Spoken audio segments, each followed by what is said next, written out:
de. dafa war a bokk ci biir groupe bi. Oui. mais booy bi ma gis nii. sa marge de progression il faut le suivre. Il faut le suivre. oui parce que c'est des talents yi nga xamante ne Abdourahmane par moment doo ko teel a am.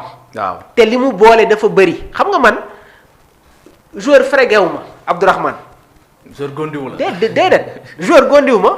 parce que tamit même su fekkee ci benn durée bu ndaw la football naa.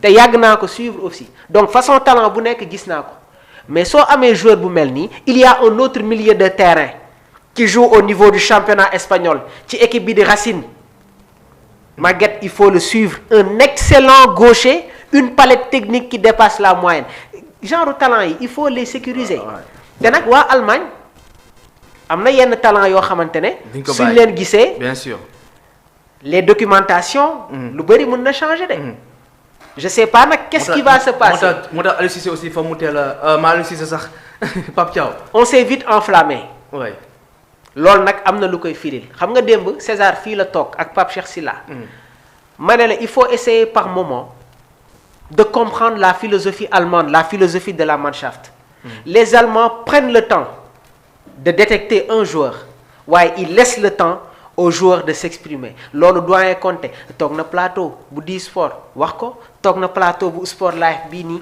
wax ko te lu am la détection des jeunes talents aka ñoo si mën xoolal Jamal Musiala xoolal Joshua Kimmich xoolal Pavlovic xoolal Schlotterberg ce sont des joueurs yi nga xamante ne ñoom ñoo téye tey ji équipe allemande bi ak ñeneen donc soo amee jeune bu mel nii di football ci l'un des plus grands clubs au monde le Bayern Munich mais kooku da nga koy bàyyi xel néew ma ba tey dafa war a ñëw équipe nationale du Sénégal j'ai pas dit ça parce que yàgg naa di la évoquer la définition de la hiérarchie au niveau de ce milieu de terrain là te dañ koy respecter Idrissa Gana Gueye Pape Alassane Gueye Lamine Camara Habib Diarra Pape Matar Sarr ku si ñëw da ngay delloo si waat si ginnaaw barki démb nag seen naa Pape Thiaw mu dem seetaan match bi nga xamante ne amoon na au niveau du championnat français Le Havre moo doon football ci match boobu su ma juumul ñaari équipe yi soo totalisé le nombre de sénégalais xaw nañu takk tuuti. ci ñaari équipe yi. c'est un message fort.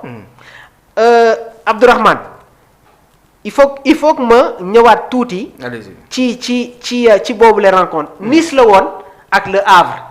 Nice bu Yehwan Diouf bu Antoine Mendy Le Havre.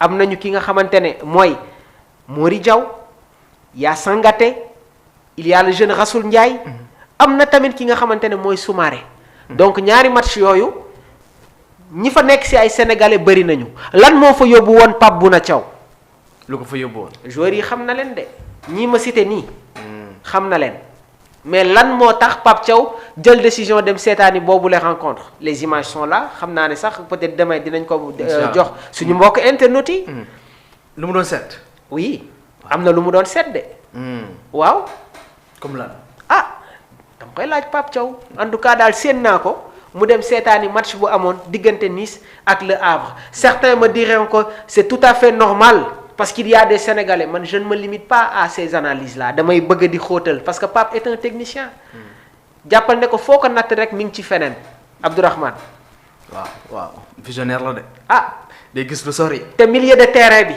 nee naa la y a cette définition de la hiérarchie de waaye nag je pense que am na ay joueurs yoo xamante ne nañ leen sóoraale parce que sénégalais yi ñoom nee nañu les formes du moment suñ ko évoqué nii am na ay joueurs yoo xamante ne ils sont en train de toquer à la porte actuellement waaw te football toll na fenn foo xamante ne le milieu de terrain est quelque chose de très important te Sénégal am na ko xoolal jeunes joueurs yi nga xamante ne ils sont en train d'exploser Abdourahmane la relève est déjà assurée mais ci relève bi il faut que ñu commencer di former un leader Abdourahmane démb Mbaye Sène dafa bërki de samedi face à l'Inter dama seetaan Mbaye Sène dinañ si def une édition spéciale daf ne su fi Kalidou nekkulee Gana nekku fi Sadio Mané nekku fi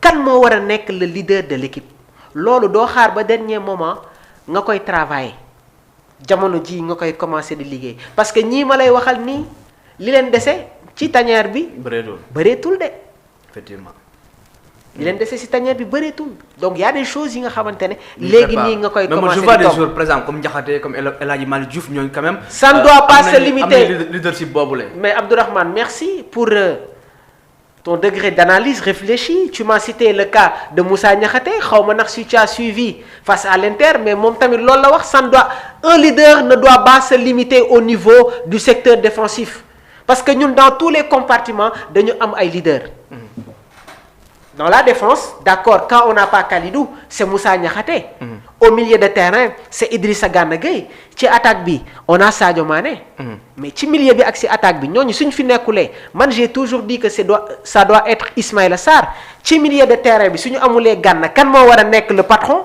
entre Pape Alassane Gueye Habib Diarra ak Lamine Camara qui doit être le patron dafa am benn statut boo xamante ne sol ko yombul tu peux être un joueur très talentueux mais am na lenn loo xamante ne mën nga ko bañ a atteindre de. waaw ça c'est vrai et ça se prépare aussi bu ñu revenir un peu ci le cas du jeune Bara dama dégg sànq nga wax lu am solo ci analyse mooy quand même il ne faut pas se précipiter bu ñu yàkkamti nañu teey ci mbiram may ko le temps mu progresser may ko le temps mu màgg en maturité bañ a brûler les étapes. il faut pas brûler les étapes mais il faudra faire très vite. ni mu ko defee ci Ibrahima Mbaye. defee ko ci Mamadou Diakhon. defee ko ci Assane Diao il faut le faire rapidement sur Bara. man nag xaw ma ko musuma dégganteeg moom. mais juste rek fexe naa ba dem creuser am ay yenn vidéo yoo xamante ne sax ñenn ñi amuñu ko. parce que man gaaw ma juger joueur bi match Bayern bi jeexee certains m'ont appelé ne ma Mamour ndax seetaan nga booy bi j'ai regardé le match mais je ne voulais pas faire rapidement une réaction. il fallait que ma dem creuser. xool un peu son parcours xool tamit la réaction des personnalités yi nga xamante ne ñoom ñoo ko formé xam nga démb ba tey am na benn tour boo xamante ne maa ngi koy évoqué. muy Lucas Paqueta nee naa la seen jeu xaw na nuroo tuuti.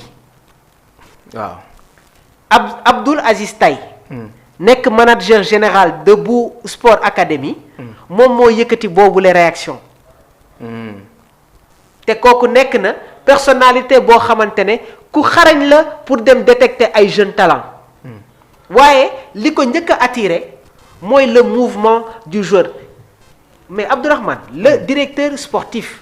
waaw du Bayern Munich gis nañu réaction am. waaw nee na blessure moo tax booy bi teeluñu ko lancé. mais moom li ko njëkk a attiré li ko njëkk a xëcc mooy l'attitude du joueur il n'avait pas peur. waa léegi yow tu as un joueur boo xamante ne mi ngi entraîné non ak ñoom Goretzka ay ñoom Jonathan Tah les Laimer les Raphaël Guerreiro ñoom Harry Kane les Luis Diaz les Michael Olise waa léegi match boobu jeex waxuñu ci prestation même sax la prestation de Nicolas Jackson qui a fait une excellente partie prestation booy bi moo ko xaw a ëmb tuuti ñépp di coow booy bi mais Abdourahmane il faut parler de lui il faut aller le sécuriser démb nag am na benn wax boo xamante ne wax naa ko si j'étais Pape Thiaw ce jeune allait figurer dans la pré-liste des 55 de. ci coupe du monde bi. ah Abdourahmane. pour sécuriser ko quand même. mais je t'ai donné le cas de Oulay. international ivoirien bi. mi ngi explosé et pourtant il joue pas au niveau du championnat français de. jouewul ci championnat italien bi de. il joue pas au niveau du championnat anglais nekkul Espagne mi ngi joué Turquie.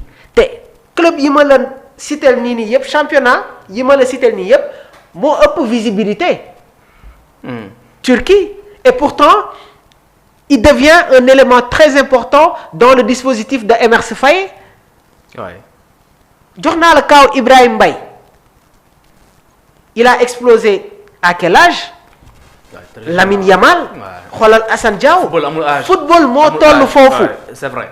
mais Sénégal aussi tamit ñun souvent suñu problème la les jeunes joueurs pour ñu may leen sens da nekk problème contrairement aux africains ça laay wax contrairement aux européens yi nga xam ne dañuy lancer seen joueurs très tôt mais en Afrique quand même pour ñu may un jeune joueur sans chambre da nekk lu compliqué. en tout cas daal lenn moom xam naa ko moo tax le rôle du directeur technique est quelque chose de très important et j'espère que le sieur Souleymane sera à la hauteur comme ni ko ma Yacine Mar nekkee woon. c'est un travail compliqué yombul.